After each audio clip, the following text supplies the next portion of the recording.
Para comenzar la exposición de mi grupo, mi nombre es Arroyo Chelivia López y me encargaré de explicar los orígenes de los derechos humanos, los cuales resulta importante entender que los cimientos de los derechos humanos se encuentran en las antiguas civilizaciones de Grecia y Roma.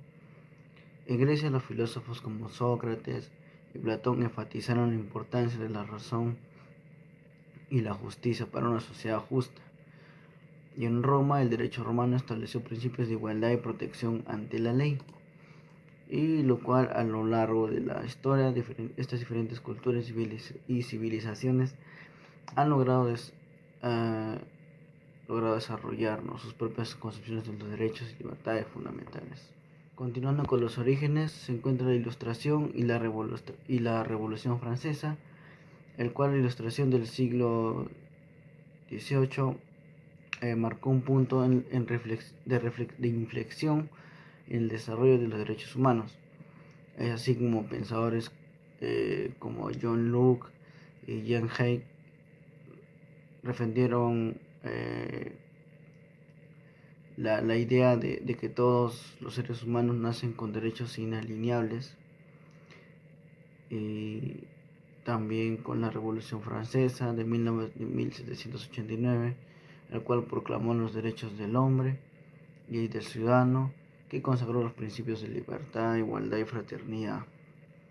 Un tercer punto importante de los orígenes de los derechos humanos fueron las guerras mundiales y la creación de la ONU, ya que las atrocidades de la Primera y Segunda Guerra Mundial impulsaron a la creación de las organizaciones de las Naciones Unidas, que es la ONU,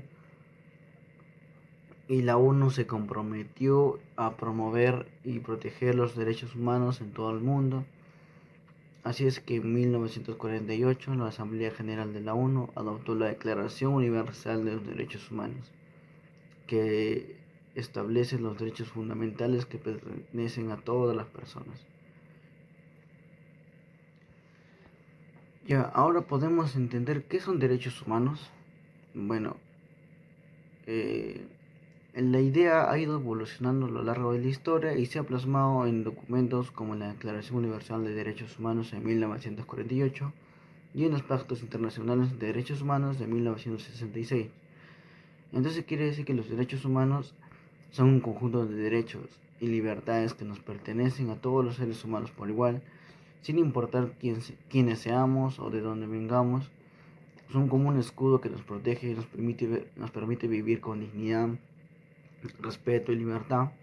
Estos derechos son universales, lo que significa que son los mismos para todos, sin importar dónde vivamos, son indivisibles, lo que quiere decir que no se puede quitar ni negociar, son interdependientes, lo que significa que están relacionados entre sí y no podemos disfrutar de uno sin que no se respeten los demás, ¿no? Por último, para centrarnos en nuestra actualidad, presentamos la influencia de los derechos humanos en el Perú, ¿no? La influencia de los derechos humanos en el Perú se remonta a la época colonial. Bueno, comienza esto desde la Constitución de 1823, en el cual se proclamó la igualdad de todos los ciudadanos ante la ley. En el siglo XX también vio avances en la legislación peruana en materia de derechos humanos, como la promulgación del Código Civil de 1936 y la Constitución de 1979. Y actualmente Perú forma parte de diversos tratados internacionales de derechos humanos y cuenta con instituciones como la Defensoría del Pueblo y el Tribunal Constitucional para su promoción y protección. Buenas tardes a todos, mi nombre es Diego José Condoriale y voy a continuar con la exposición, en este caso iniciando con el capítulo 2, el cual habla sobre el marco jurídico de los derechos humanos en el Perú. Cuando hablamos de derechos humanos, en este caso, lo primero que se nos viene a la mente es la Constitución, específicamente en el artículo 2, el cual nos habla sobre los derechos fundamentales de una persona. Podemos decir que el Perú ha tenido 13 constituciones. La constitución política del Perú ha ido evolucionando a través de distintas versiones, ¿no? todo ello incorporando y expandiendo garantías de derechos humanos fundamentales. En este caso, en la antigüedad incluso existía la esclavitud, ¿no? La cual fue abolida. Del mismo modo, no había una igualdad de género. Entre las distintas constituciones que fueron renovándose, todo ello cambió. La mujer actualmente tiene más derechos, ¿no? Los cuales se les prohibía en el pasado, ¿no? Entre estos derechos, por ejemplo, tenemos la libertad civil, ¿no? La libertad de voto, por ejemplo, seguridad personal, la propiedad, ¿no? Reflejado en este caso como compromiso con la protección de los derechos en todas las épocas de la historia, ¿no? La última constitución que tenemos es la de 1993, con la cual aún, ¿no? Estamos trabajando, aún la tenemos, ¿no? Vigente, y con la cual incluso en su artículo 55 podemos denotar que toma en consideración estos tratados internacionales, ¿no? Tales como la Declaración de los Derechos Humanos. Con respecto a la legislación nacional relevante para los derechos humanos, podemos destacar que el Perú ha tenido una legislación robusta en materia de estos derechos, ¿no? Que abarcan diferentes esferas, como puede ser la protección de los derechos de las mujeres, los niños, los pueblos indígenas y personas con discapacidad. Entre las leyes más resaltantes, puedo destacar a la ley 30.403, la cual prohíbe el uso del castigo físico y humillante contra niños, niñas y adolescentes. Esta ley no solo prohíbe cualquier forma de castigo físico como método disciplinario, sino que también establece las bases para fomentar métodos de crianza positivos y constructivos que promuevan el bienestar emocional y físico de los menores. Asimismo, refuerza el marco legal para la intervención y sanción en situaciones donde se infrinja esta norma, asegurando que los niños tengan en este caso esos derechos y sean prioritarios en el salvaguarda del Estado, ¿no? Podemos afirmar que el objeto que esconde esta ley es explícitamente el uso, prohíbe todo uso de cualquier forma de castigo físico, ¿no? Lo cual pueda humillar en este caso al niño. Y este castigo puede darse en distintos ámbitos, ¿no? No solamente en el hogar, en las escuelas, en las instituciones comunitarias y en todo entorno donde se desenvuelva el menor. Este castigo físico, si bien era aplicado en la antigüedad, ¿no? En estos tiempos está prohibido. Es un avance que ha tenido en este caso el tema de la legislación peruana con los derechos humanos, ¿no? Ya que esto implica la humillación. Continuando, tenemos a la siguiente ley, la cual es la número 28.983, Ley de Igualdad de Oportunidades entre Mujeres y Hombres. En este caso, esto busca garantizar la igualdad, ¿no? Y eliminar toda forma de discriminación. Esta ley no solo refleja un compromiso con la equidad de género, sino que también es un esfuerzo por alinear las políticas nacionales con los estándares internacionales de derechos humanos. Esta legislación es particularmente significativa porque aborda la igualdad de género desde una perspectiva integral. No solo se limita a prohibir la discriminación, va más allá. Establece principios y directrices para que el Estado promueva activamente la igualdad, ¿no? En la práctica, como se evidencia en este caso en las distintas disposiciones, ¿no? Que se han adoptado. Al hacerlo, en este caso la ley reconoce que lograr la igualdad real a menudo requiere más que simple reconocimiento formal de los derechos. El ámbito de esta ley propone garantizar el ejercicio de los derechos de igualdad, dignidad, bienestar de mujeres y hombres, previniendo cualquier discriminación en la vida pública y privada, Su aplicación es extensiva en los ámbitos, sea nacional, regional. Ahora, en la antigüedad, como he mencionado, se vulneraban bastante los derechos de las mujeres, ¿no? Se les daba un rol menor, incluso no podían acceder a ciertos puestos de trabajo, no podían votar, ¿no? Todo ello fue cambiando, ¿no? En las distintas constituciones, ¿no? Hasta llegar a la actual, donde ya se le permite el sufragio, ¿no? A todas estas personas, ¿no? Sin distinción de género. Por ello es importante recalcar que esta ley apoya a que no se discrimine ningún sector, ¿no? Y exista cierta igualdad. Bien, tocando ahora el tema de compromisos internacionales y su incorporación al derecho interno peruano. Bien, el Perú es parte de diversos tratados, ¿no? Y convenios internacionales en materia de derechos humanos. Todo ello gracias al artículo 55 de la Constitución, ¿no? Podemos afirmar que forman parte del derecho nacional, por ejemplo, la Declaración Universal de los Derechos Humanos.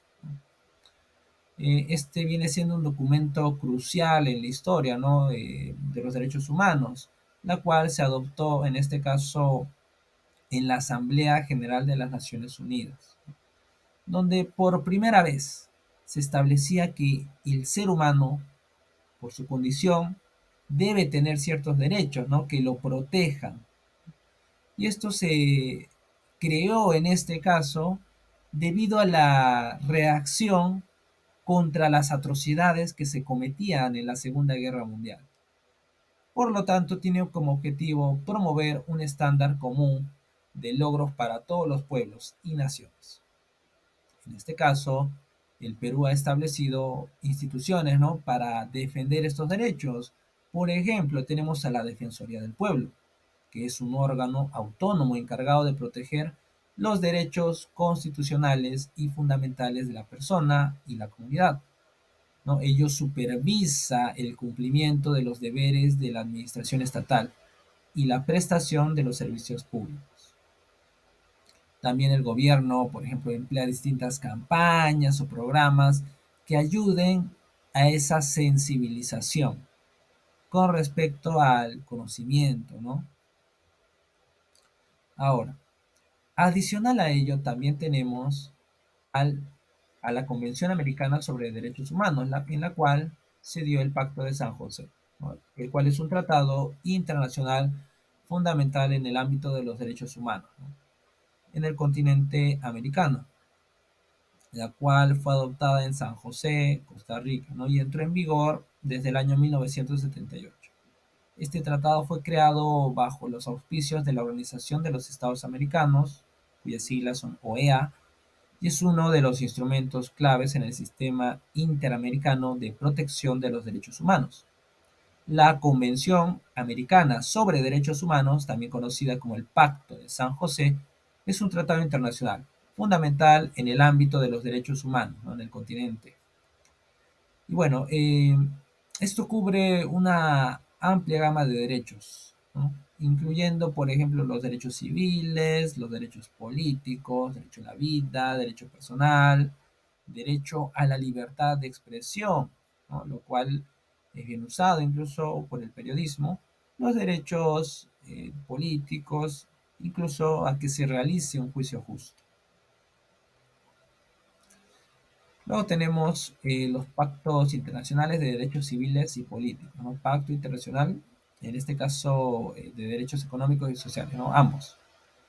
Podemos destacar que el Pacto Internacional de Derechos Civiles y Políticos y el Pacto Internacional de Derechos Económicos, Sociales y Culturales son dos tratados internacionales fundamentales en el ámbito de los derechos humanos. Ambos fueron adoptados en la Asamblea General de las Naciones Unidas y entraron en vigor en el año 1976.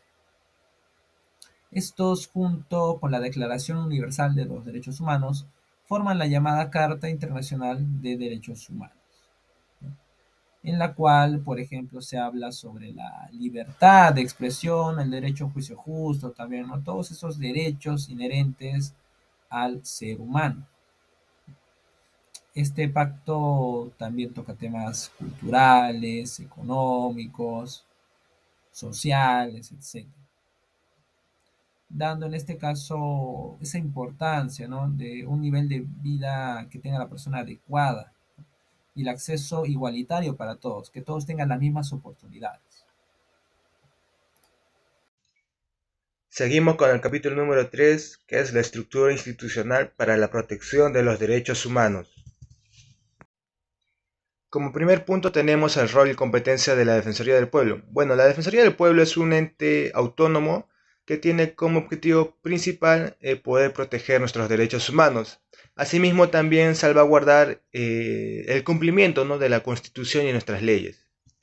Bueno, por otro lado, también la Defensoría del Pueblo lo que hace es poder defendernos a nosotros como ciudadanos de cualquier acto u omisión que lleguen a vulnerar tanto a las entidades públicas o privadas nuestros derechos como ciudadanos que somos. Funciones de la Defensoría del Pueblo. Bueno, la Defensoría del Pueblo tiene funciones principales que ya se encuentran establecidas tanto en nuestra Constitución Política del Perú, en el artículo 162, como también nuestra Ley Orgánica de la Defensoría del Pueblo. Y estas son las siguientes, ¿no? Como primer punto tenemos que la Defensoría del Pueblo lo que hace es defender nuestros derechos constitucionales y fundamentales de la persona y de la comunidad. También tenemos que la Defensoría del Pueblo lo que hace es supervisar el cumplimiento de los deberes de la administración pública y de la prestación de servicios públicos. Instituciones estatales y su aporte a la defensa de los derechos humanos. En el Perú existen distintos organismos nacionales que se encargan ya sea de proteger o velar nuestros derechos, así como también poder brindarnos una asistencia eficaz. Y es así que en el primer punto tenemos al Ministerio de Justicia y Derechos Humanos, que tiene como finalidad poder fomentar y divulgar estos derechos humanos, así como también tiene la obligación de poder crear estrategias de acceso a la justicia, ¿no?, teniendo como una principal atención a los ciudadanos de bajos recursos. Asimismo, este ministerio cuenta con una Dirección General de Defensa Pública y Acceso a la Justicia, que se encarga más que todo poder brindar asistencia legal de manera gratuita a las personas que no cuenten con suficientes recursos económicos. Asimismo, también lo que hace es amparar a las personas que fueron vulneradas, ¿no?, con sus derechos fundamentales. El Tribunal Constitucional. El Tribunal Constitucional es el máximo intérprete de nuestra Constitución, pues supervisa y controla las leyes, así como también protege en la última instancia nuestros derechos fundamentales. Por otro lado, también nuestro Tribunal Constitucional desempeña un papel importante en nuestra sociedad, pues protege y defiende los derechos humanos, así como también garantiza que las leyes y acciones gubernamentales estén en relación, ¿no?, con nuestros derechos fundamentales y que no se lleguen a vulnerar. El Ministerio Público. El Ministerio Público tiene como objetivos principales lo que es la legalidad de los derechos de las personas, ¿no?, y de los intereses públicos. Por otro lado, también el Ministerio Público lo que hace es representar a las personas en los juicios con el objetivo, ¿no?, de poder defender ya sea a la familia, a los menores e incapaces y el interés social de la sociedad. También el Ministerio Público tiene un papel crucial en cuanto a la defensa de los derechos humanos, pues lo que mayormente hace es poder investigar y perseguir los delitos, proteger a las víctimas, promover políticas públicas y supervisar a las entidades estatales. Asimismo, su trabajo contribuye, ¿no?, lo que es a garantizar el cumplimiento de los derechos humanos y fortalecer el Estado de Derecho en la sociedad. El Ministerio de la Mujer y Poblaciones Vulnerables. A pesar de que su enfoque primordial es proteger y salvaguardar los derechos de las mujeres y de las poblaciones vulnerables, también juega un papel importante en cuanto a la defensa de los derechos humanos, pues lo que hace es proteger estos derechos humanos de forma en general, brindando, ¿no?, asistencia y prevención en caso de violencia de género, así como también promueve lo que es la equidad de género y la no discriminación. Buenas noches, doctor Edward Vargas Valderrama, compañeros presentes en esta sesión. A continuación, voy a hablarles sobre el capítulo 4, en el cual me ha correspondido a mi persona, el alumno Franklin Caballero Calderón, en el cual nos habla sobre los derechos humanos específicos en el Perú. Si bien es cierto, estos derechos son individuales y colectivos, en el cual son reconocidos y protegidos por la legislación nacional e internacional. Entonces decimos que estos derechos abarcan muchísimos aspectos que serán fundamentales para poder garantizar ciertos aspectos como la dignidad, la igualdad, la libertad de las personas en general. Tenemos, por ejemplo, el derecho a la vida, la libertad de expresión, la igualdad ante la ley y el derecho a un juicio justo, y la libertad de asociación, entre otros. Posteriormente vamos a hablarles, comentarles sobre estos temas para tener un mayor entendimiento. A continuación, mencionaremos derechos civiles y políticos en el Perú. Derechos civiles y políticos en el Perú. Estos han tenido un proceso marcado por avances significativos en la protección y promoción de los derechos fundamentales. A lo largo de la historia del país, estas se han implementado medidas y normativas para así poder garantizar el respeto a los derechos civiles y políticos a los ciudadanos peruanos. La evolución de los derechos civiles y políticos en el Perú ha sido un proceso muy dinámico, ya que esto ha buscado poder fortalecer la protección de estos derechos fundamentales, ¿no? Y así poder promover la igualdad, la justicia, la democracia en la sociedad peruana, a tal punto que estos derechos son parte fundamental en nuestras vidas para tener un libre desarrollo como ciudadano.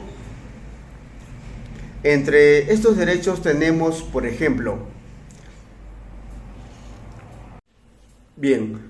como decía, como ejemplo tenemos el derecho a la vida, también asimismo el derecho a una identidad.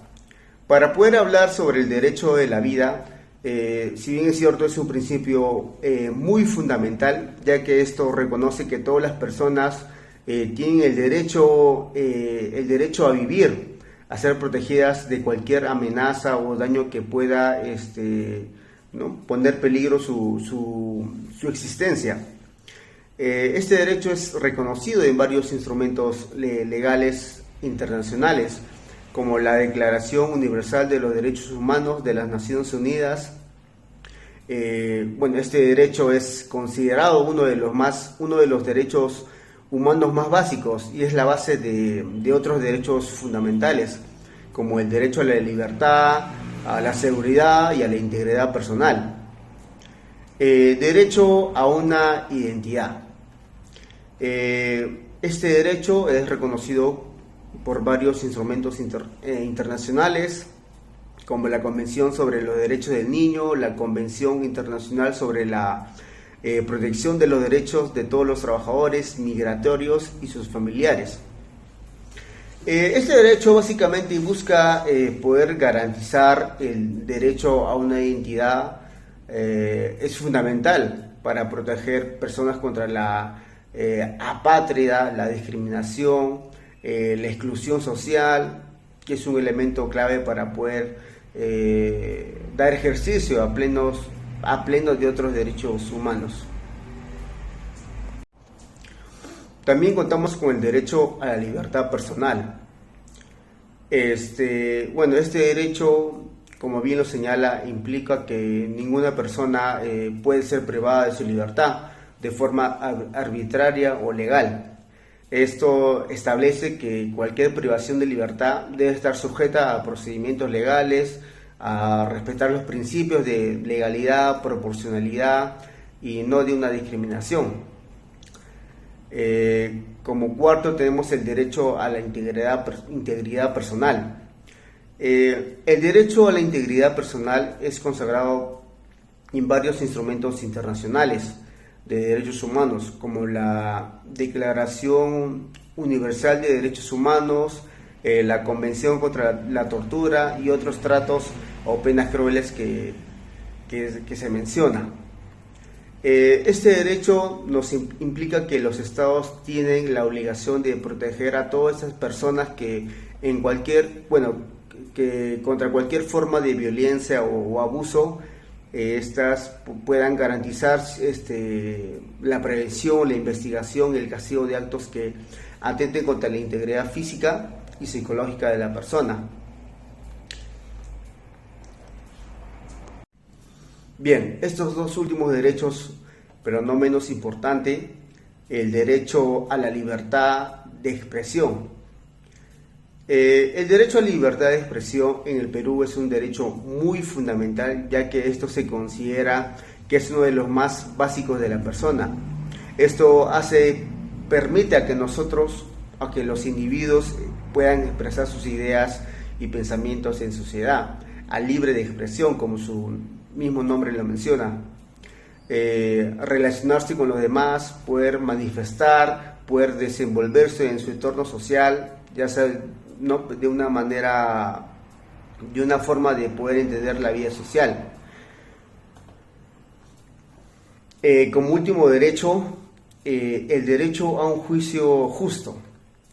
El derecho a un juicio justo en el Perú es basado a los derechos humanos más específicos. Esto nos señala o nos fundamenta que en el respeto al debido proceso y a una serie de garantías que deben ser cumplidas en cada etapa del proceso penal. Estas garantías son parte de los derechos fundamentales de las personas, que estas incluyen el derecho constitucional a la presunción de inocencia, ¿no?, el derecho al juez natural y entre otros aspectos.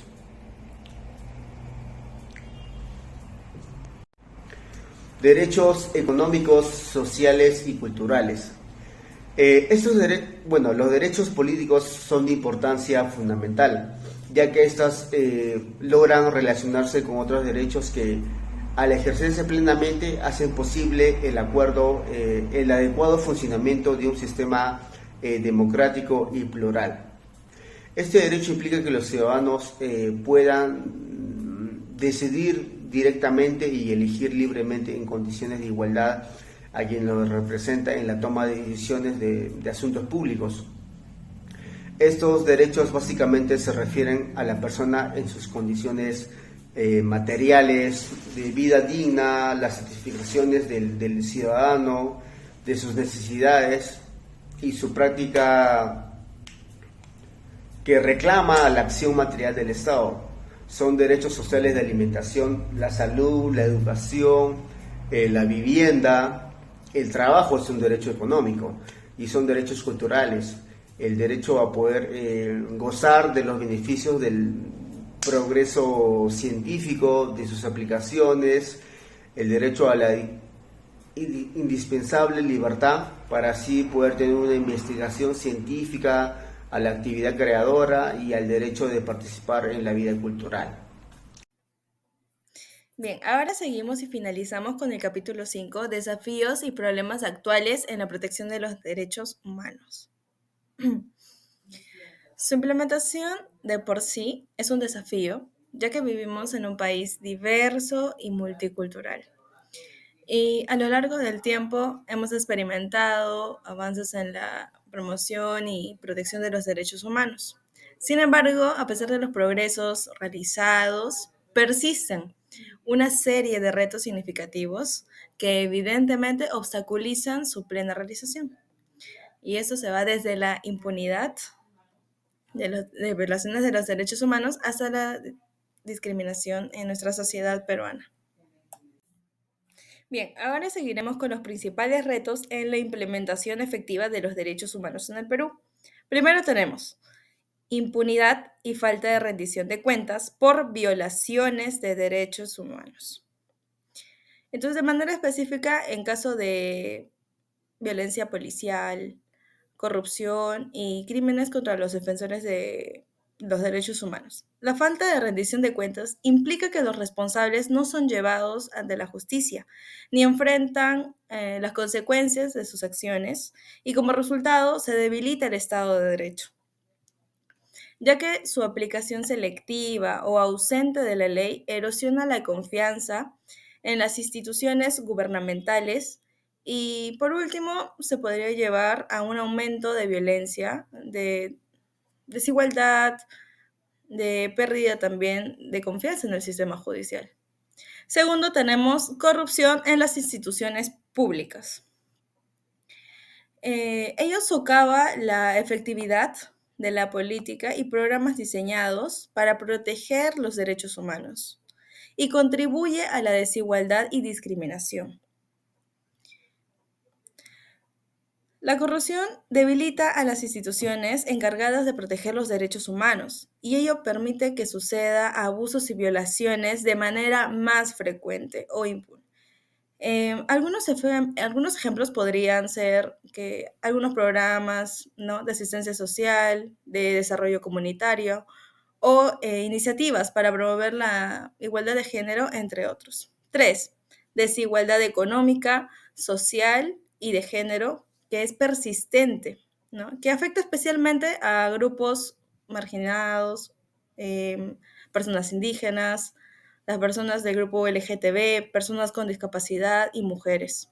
Entonces, ello abarca el exceso de recursos y oportunidades, ya que la desigualdad económica restringe el acceso de estos grupos a necesidades fundamentales como la educación, atención médica y el trabajo. Y ello puede mantener un siglo de pobreza y exclusión, ¿no? Por ejemplo, sin educación adecuada, es más difícil encontrar un empleo bien remunerado y a su vez dificulta acceder a una atención médica de calidad. Entonces, este siglo puede continuar de generación en generación si no se aborda las desigualdades económicas profundas. Bien, seguimos con violencia y criminalidad. Ello tiene un impacto en la seguridad de los derechos humanos por diversas maneras. Amenaza la vida y a la integridad física, y ello se da a través de actos violentos como asaltos, homicidios y entre otros. El impacto en la libertad de movimiento, que limita el acceso a servicios básicos como la atención médica y educación. Y ello también además afecta a la libre asociación, ¿no?, que son derechos de nosotros. También se ve involucrada la violación de derechos humanos por parte de las autoridades. Y ello se ve reflejado en la excesiva fuerza, detenciones arbitrarias y hasta tortura. Entonces, estos temas conllevan a un impacto en la vida comunitaria y social y amenaza a la libertad de expresión y participación política, la cual lleva a impedir a que las personas denuncien violaciones de derechos humanos o se involucren en la promoción de justicia, ¿no? Ya sea por la intimidación de estos grupos criminales y demás cosas. Puede también estar la corrupción policial y no se necesita mayor demostración en sí. Bien, seguimos con lo que es el acceso a la justicia. Se compone fundamentalmente de los derechos humanos, se da por falta de recursos económicos y sociales, porque dificultan que estos grupos accedan a la justicia y tengan una reparación por violaciones de sus derechos humanos. Pero también se ve involucrados el desconocimiento de los derechos humanos y procesos legales, y ello se da por falta de educación y hasta conciencia. Y ello hace difícil a las personas entender cómo es que se opera el sistema de justicia y cómo hacer valer sus respectivos reclamos, ¿no? Las barreras lingüísticas y culturales también se ve como una dificultad a las personas de comunidades indígenas participen. Entonces, cabe resaltar también de que se presencia también la discriminación y sesgos en el sistema judicial por los prejuicios y estereotipos en el sentido convencional para que los grupos reciban un buen trato ante la ley. Seguimos con lo que son conflictos socioambientales. Ello es arraigado por los problemas entre empresas extractivas, el gobierno y las comunidades locales, especialmente en áreas rurales y de recursos naturales, la minería, la extracción de petróleo y gas, y hasta la explotación de recursos forestales que hasta hoy en día se ve en muchas noticias y donde las comunidades locales dependen directamente de estos recursos para también su propia vida. Entonces, algunas regiones donde se han observado dichos conflictos más intensos en el Perú son como en la sierra y la selva amazónica, por su gran cantidad de recursos naturales. La región de Cajamarca, por ejemplo, ¿no? Conocida por albergar varios proyectos mineros a gran escala, incluido el proyecto Conga. En la región de Arequipa, el proyecto minero Tinco María. Y también ha sido un objeto de protesta por su impacto en la agricultura y el medio ambiente. La región de Loreto, en la Amazonía peruana. Los conflictos socioambientales a menudo están relacionados en proyectos de extracción de petróleo y gas, ¿no? También la deforestación. Y a razón de todo ello, las comunidades también exigen respeto por sus derechos territoriales, además de ver la represión de protestas, los líderes comunitarios, ¿no? Y más que todo que se dejan llevar por la intimidación de estos mayores. Bien, ahora daremos lectura y me vamos a mencionar de manera rápida algunos casos emblemáticos de violación de derechos humanos y su impacto social, porque hay uno que es más importante y que es reciente. Empecemos con violencia policial durante las protestas y que fue la jornada más sangrienta, ¿no? En Juliaca. Esto se refiere a unos acontecimientos violentos que ocurrieron el 9 de enero del 2023, cuando la Policía Nacional del Perú disparó contra manifestantes en Juliaca. En el contexto de la agitación social que afectaba al país entero, ¿no? En el 2022 y 2023, tras el encarcelamiento de Castillo, el expresidente, por el intento de autogolpe que fue fallido al Estado, y al menos 18 manifestantes perdieron la vida y más de 100 resultaron heridos, y todos ellos por impacto de bala. Además, un policía también perdió la vida ese día, y los responsables fueron detenidos el 25 de marzo del 2023. Bien, ahora de manera rápida daremos el siguiente caso, que es pérdida de bosques peruanos crece entre retrasos del MINAM y cifras paralelas. Esto ocurrió recién la tercera semana de marzo de este año, 2024, sin ninguna difusión pública, cuando el sector cargó datos actualizados en el portal Geobosques, y a la demora se han sumado un incremento en la deforestación del país. Entonces pasó de 133.976 hectáreas a 146.555 en el 2022. Ello quiere decir 11% más que el año previsto. Bien, el tercer caso es la violencia de género, es un problema extendido en el Perú. Entre enero y agosto del 2023, la Defensoría del Pueblo documentó 112 casos de feminicidio, definido como el asesinato de una mujer en determinados contextos, incluidos los de violencia doméstica. En el 2022 se registró 137 feminicidios y en el 2021 146. Ellos son de algunos pocos casos porque en realidad son muchos, pero es de manera generalizada. Bien, ahora tenemos por último el caso de los Rolex que hacen tambalearse a la presidenta del Perú, Dina Boluarte. El viernes 5 de abril, la presidenta Dina Boluarte compareció ante la Fiscalía de la Nación, donde fue convocada como parte de una investigación preliminar en su contra, y se le acusa de presunto enriquecimiento ilícito y omisión de una declaración oficial. Y no solo con relación al caso Rolex, sino también por el uso de joyas de lujo y movimientos financieros sospechosos. Y obviamente que de sus cuentas bancarias. Bien, ahora seguimos con el análisis de las políticas públicas y medidas para la mejora de la protección de los derechos humanos. La protección y promoción de los derechos humanos son pilares fundamentales en cualquier sociedad democrática y justa. Sin embargo, a pesar de los avances significativos en la elaboración de leyes y tratados internacionales, persisten desafíos importantes en la aplicación efectiva o políticas públicas que garanticen la plena realización de estos derechos. Para todos los individuos. Aunque en las disciplinas de ciencias sociales se encuentran diversas interpretaciones sobre el término política pública, todo convergen en tres aspectos, que son los siguientes. Primero, el reconocimiento de un problema de carácter público. Segundo, el propósito de alterar una situación percibida como problemática. Y tercero, la intervención total o parcial por parte del Estado o una entidad gubernamental a través de herramientas de planificación estratégica.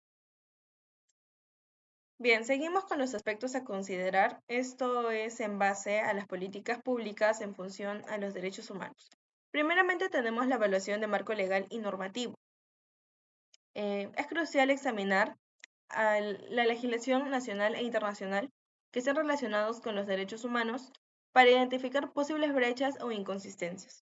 La segunda tenemos evaluación de las instituciones y mecanismos de protección. Se debe analizar la efectividad de las instituciones gubernamentales encargadas de proteger los derechos humanos. Luego tenemos participación ciudadana y transparencia. Es importante promover la participación activa de la participación social en la implementación y evaluación de políticas relacionadas con los derechos humanos. Luego tenemos, por cuarto aspecto, la educación y sensibilización. Las políticas públicas deben aplicarse con un enfoque centrado en los derechos humanos. La número 5, enfoque basado en derechos humanos. Es necesario implementar programas educativos y campañas de sensibilización para promover el conocimiento y la conciencia sobre los derechos humanos, como ya lo mencionamos anteriormente. Y por último, la cooperación internacional. Es fundamental para abordar de manera efectiva los problemas transnacionales de derechos humanos y promover estándares comunes de protección de los derechos humanos a nivel global. Bien, y para finalizar, una conclusión, que el análisis de las políticas públicas y las medidas para mejorar la protección de los derechos humanos es un proceso continuo y multifacético que requiere el compromiso y la colaboración de diversos factores, tanto a nivel nacional como a nivel internacional. Y entonces es fundamental para garantizar que las políticas y las sesiones del gobierno promuevan y protejan los derechos humanos de manera efectiva y coherente con los principios universales de dignidad, igualdad y justicia. Gracias.